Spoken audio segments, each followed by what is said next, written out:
Welcome to AI World TV, your go-to destination for everything artificial intelligence. Discover the captivating landscape of AI, where advanced technology finds real-life application. Subscribe to AI World TV for webzine articles, reports, podcasts, videos, live events, and latest trends. Hear from top industry leaders and discover how AI is transforming industries and our daily lives. Welcome back to the deep dive. Today, we're setting aside the chatter about, chatbots and cool software for a bit. Yeah. We're going deep into the physical stuff, the concrete, the wires, the actual physical limits shaping this whole AI revolution. Good plan. It's where the real story is right now, I think. Well, the sources you sent over, they're really something. It's super clear we're not just tracking some software trend or, another .com rerun. Definitely not. This is a huge global build-out. Some people are even calling it the era of the AI factory. Right. So our mission today is to cut through all that hype and really uncover what's driving it, the infrastructure demands, the market forces, even the global tensions. It's all connected. And that focus on the physical, the actual foundations, that's really why this feels so different from, say, the late 90s bubble. How so? Well, the dot-com boom was more about chasing clicks, network effects, maybe some fiber optic cable. What we're seeing now, it's immediate, massive investment in tangible stuff. Power grids, actual buildings for data centers, the physical chips themselves, fixed assets spread all over the globe. And the money involved is it's staggering. We're talking numbers that sound like government budgets. Yeah, brilliant. Anthropic and FluidStack, for instance, pouring $50 billion into U.S. data centers. Just those two. $50 billion. And then look at Microsoft. Right. They're making these massive commitments. What was it? $15 billion just for the UAE's AI sector? $15 billion there. And their NeoCloud deals, focusing on AI, have already blown past $60 billion.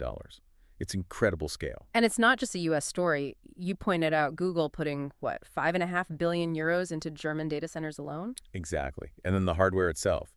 Amazon's deal with OpenAI for NVIDIA chips, that's $38 billion. Wow. Or South Korea ordering 260,000 NVIDIA chips just to boost their national infrastructure. Okay, so when nations and the biggest companies are treating AI infrastructure like a strategic commodity, something you build to last for decades. Right. It's not speculative anymore. It's capital investing in assets they expect to be using in 50 years. That's the real difference this time. Okay, let's unpack that massive investment then, because it brings us straight to this kind of core paradox of the AI factory era. Which is? We're all amazed by the software speed, right? But the sources are really hammering this point. The biggest hurdle right now isn't the code. It's physical limits. Power, water, resources. That's the crux of it. And what's really striking is just how fast the power demand has shot past what anyone expected. Utilities are struggling. Yeah, even in places you'd think could handle it. They just can't keep up with the surge from AI training and running these models. I think this might be the single most important takeaway here, the consequence you mentioned. It's pretty stark. Brand new data centers. Yeah. Sitting completely empty in NVIDIA's own backyard. Why? No power. They've got everything else, the building, the racks, probably the servers. Just can't plug them in. It's like building a giant factory and then realizing there's no road to get materials in or out. Exactly. Or like that skyscraper analogy I used earlier, finishing the penthouse. But the city can only power a single lamp in the lobby. Okay, that's sobering.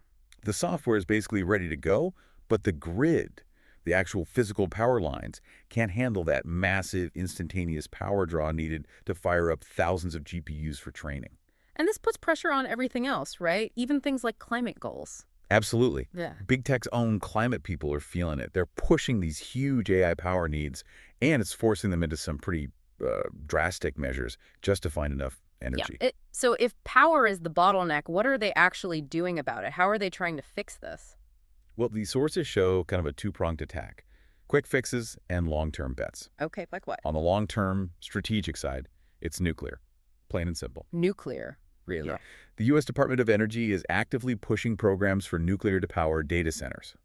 We even saw Fermi ordering 4 small nuclear reactors, specifically for data centers down in Texas. Hold on, though. Nuclear. Isn't that like a decade-long project, minimum for a traditional plant? How does that solve the current power crunch? That's a fair point. It's both, really. The big nuclear play is strategic.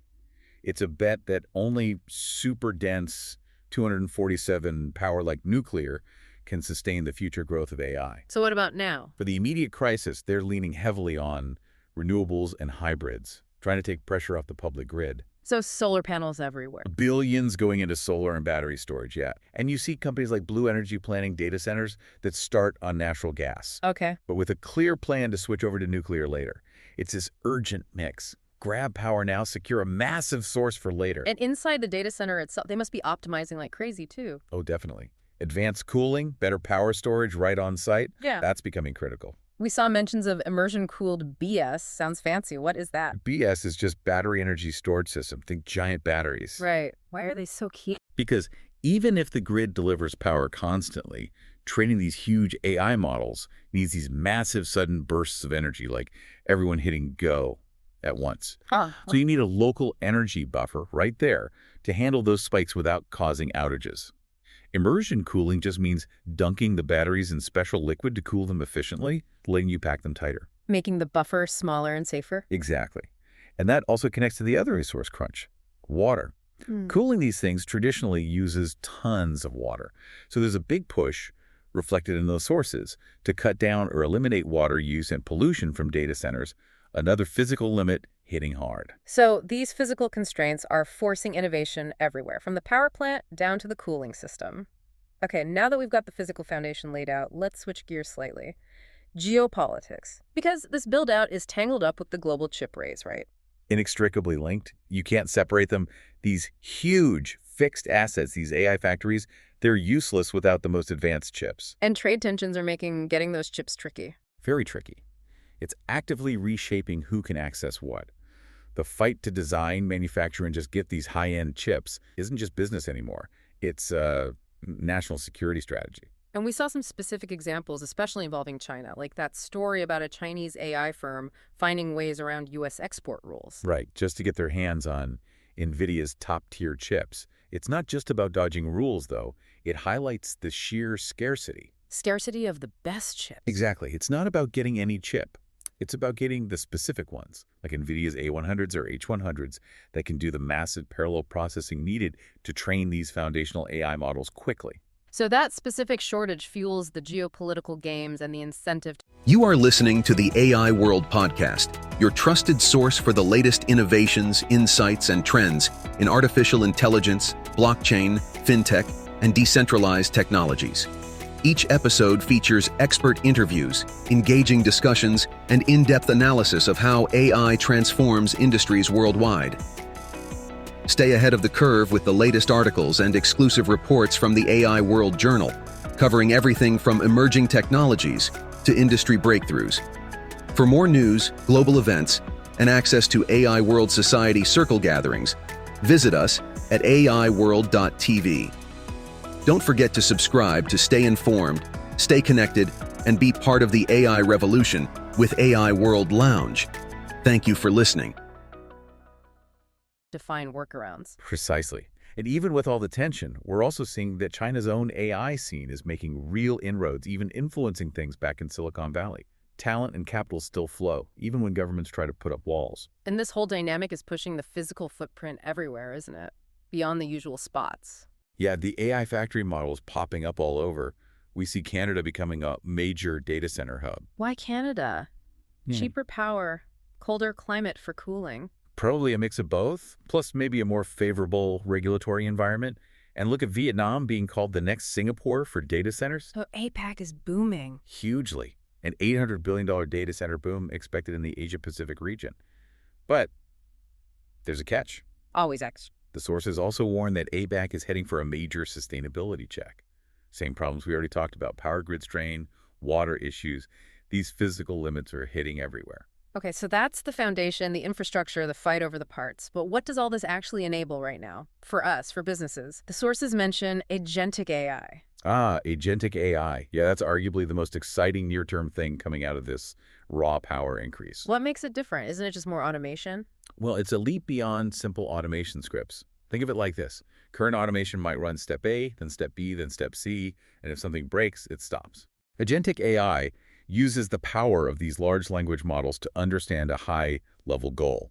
It figures out the steps itself, executes them, checks if they worked, reacts to errors, changes its plan, all without a human constantly guiding it. So instead of coding A then B, you just tell it, get me from A to Z, and it figures out the best way. Pretty much. And the implications are huge. Huh. One source suggested it could make skills like using the command line totally obsolete. Whoa. Okay, that's a big shift for IT folks. Huge. Yeah. And businesses are already jumping on it.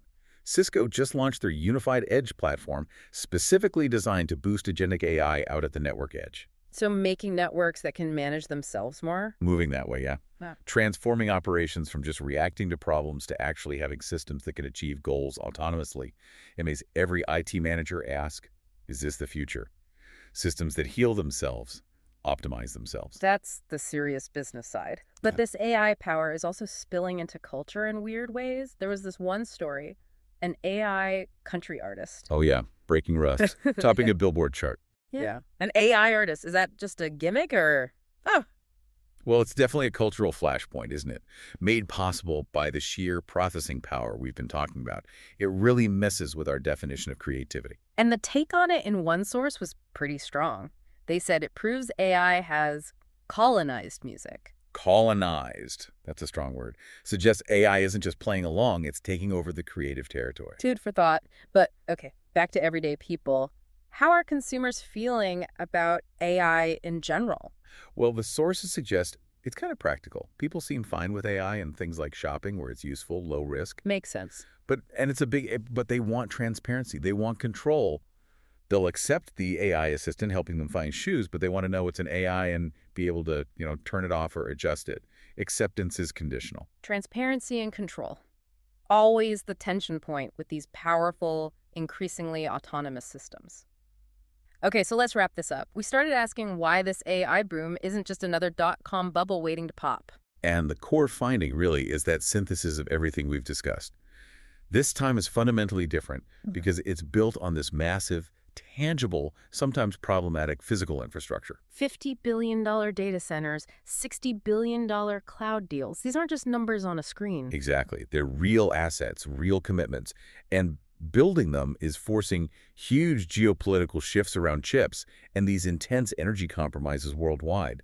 The AI factory isn't hype. It's real, it's concrete, and it represents a permanent change in global strategy. The scale, the speed, the political stakes. It really means this physical infrastructure isn't just supporting the software. In many ways, it is the story. Right. Which leaves us with maybe a provocative final thought for you, the listener, to chew on. Go for it. If the true bottleneck, the real limit on AI progress, is the physical availability of power, shown by those brand new data centers sitting dark because they can't get electricity, Yeah. then does the race for AI dominance ultimately just become a race for nuclear energy supremacy? If the future depends on sheer kilowatt hours, well, whoever controls the power controls the AI. A race for power, literally and figuratively. Definitely something to think about next time you interact with AI. Thanks for joining us for the deep dive. The future of artificial intelligence is unfolding, and it's happening at AI World Week, the flagship global event for innovation, collaboration, and transformation. This flagship global AI event is designed to connect visionary leaders, trailblazing entrepreneurs, and influential thinkers to explore the endless possibilities of AI. Experience groundbreaking technology that redefines industries and inspires progress. Join thought-provoking discussions on ethical AI, digital equity, and the transformative role of technology in our world. Build meaningful connections that catalyze innovation and drive impact. AI World Week is powered by AI World Society, a global movement dedicated to advancing AI responsibly and ensuring it serves humanity. Together, we're shaping a smarter, more inclusive, and equitable future. Continue your journey beyond the event with the AI World Journal, offering expert insights, in-depth analysis, and the latest trends shaping the AI landscape. This is your opportunity to lead, to innovate, and to transform the world with AI. AI World Week. We invite you to join us and embrace the AI revolution.